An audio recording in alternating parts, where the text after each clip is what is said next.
বিজয় ও তার বন্ধু রাজু এক সন্ধ্যায় সিদ্ধান্ত নেয় সেই পুরনো পরিত্যক্ত জমিদার বাড়িতে যাবে যা শহরের সবাই ভূতের বসবাস মনে করে।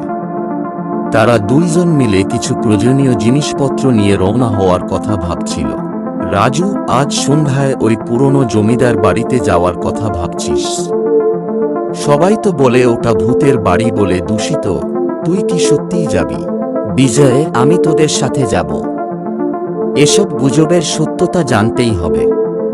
তুই আর কিছু প্রয়োজনীয় জিনিস নিয়ে আয়। সন্ধ্যা নেমে আসে। রাজু ও বিজয় কিছু প্রয়োজনীয় জিনিস নিয়ে সন্ধ্যাবেলায় পরিত্যক্ত জমিদার বাড়ির উদ্দেশ্য নিয়ে রওনা হয়। যেতে যেতে অন্ধকারের ভিতর চারিদিকে কিছু অদ্ভুত শব্দ শুনতে পায়। রাজু, এই মনে হচ্ছে কেউ পেছনে পেছনে আসছে। হ্যাঁ বিজয়, আমি শুনছি। খুব অদ্ভুত ঠান্ডা লাগছে। চল নিচুর তলা তল্লাশি করি আগে। দেখো রাজু, এই হল রুমে একটা পুরনো পিয়ানো আছে। শুনেছি মাঝে মাঝেই আপনা আপনি বেজে ওঠে। আচ্ছা, আমি একটু পিয়ানোর কাছে যাচ্ছি। এই আওয়াজটা কিসের রে? রাজু, এদিকে দেখো, একটা পুরনো বইয়ের আলমারি আছে।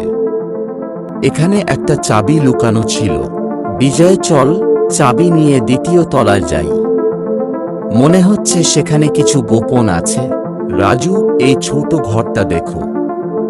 এখানে একটা পুরনো ডায়েরি আছে। ডায়েরি খুলে দেখি, হয়তো জমিদারের আত্মার রহস্য জানা যাবে। ডায়েরিতে লেখা আছে, জমিদারকে তার এক কর্মচারী প্রতারণা করে হত্যা করেছিল। হ্যাঁ, তার আত্মা এখনো এখানে আটকে আছে। আমরা কি করে তাকে মুক্তি দিতে পারি? রাজু, ডায়েরিতে আরও কিছু তথ্য আছে। জমিদারের আত্মাকে শান্তি দিতে আমাদের এই প্রমাণগুলি ব্যবহার করতে হবে। ঠিক বলেছিস বিজয়, আমরা এই কাজটা করতেই হবে। রাজু, আমরা সফল হয়েছি। জমিদারের আত্মা মুক্তির রহস্য সমাধান করেছি। হ্যাঁ বিজয়, চল এলাকাবাসীদের জানাই যে বাড়িটা আর ভূত নেই। বিজয় ও রাজুকে এলাকাবাসীরা ধন্যবাদ জানায় তাদের সাহসিকতার জন্য। আমরা এই বাড়ির অভিশাপ মুক্ত করেছি। হ্যাঁ বিজয়, এবার সবাই বুঝবে যে সবকিছুই তেমন ভয়ঙ্কর নয় যেমনটি মনে হয়।